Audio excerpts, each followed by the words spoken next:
Have you ever heard the saying, "The wise man knows he knows nothing"? It sounds a bit strange, right?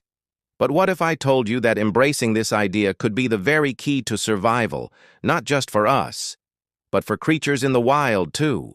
Today, we're diving into a fascinating story from the heart of the forest, a tale about a deer that teaches us a powerful lesson about the difference between cleverness and true wisdom. Imagine a vast, dense forest, home to all sorts of animals. Among them lived a herd of deer led by a strong, magnificent buck. This leader was incredibly clever. He knew every shortcut, every hidden spring, and every patch of sweet, tender grass. He could outsmart predators with brilliant tactics, leading them on wild chases until they gave up, exhausted. The other deer admired him. They trusted his cleverness completely, and under his leadership, they felt invincible. Life was good, and danger felt like a distant memory.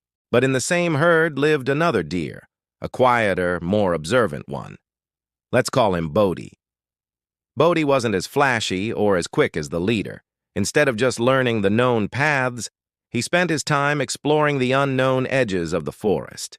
He paid attention to the subtle changes in the wind, the way different plants grew in different soils, and the behavior of even the smallest insects.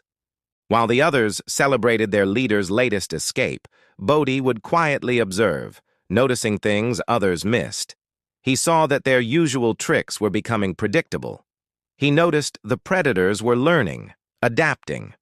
One day, Bodhi approached the leader. He tried to explain his concerns, suggesting they explore new territories and find alternative escape routes. "Our old ways are becoming too familiar," he warned gently. "The hunters are watching. They are learning our patterns." But the leader, puffed up with pride and past successes, just laughed.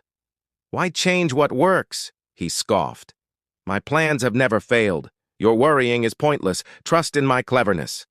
The rest of the herd, comfortable and confident, agreed with their leader and dismissed Bodhi's concerns.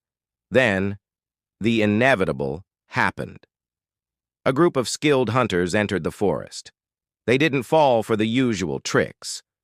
They had observed the herd for weeks, learning every one of the leader's clever escape routes.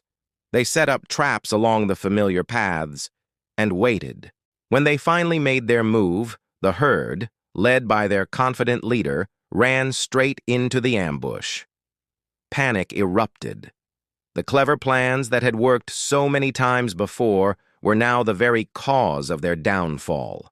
It was a devastating scene, a harsh lesson in the limits of cleverness. But what about Bodhi?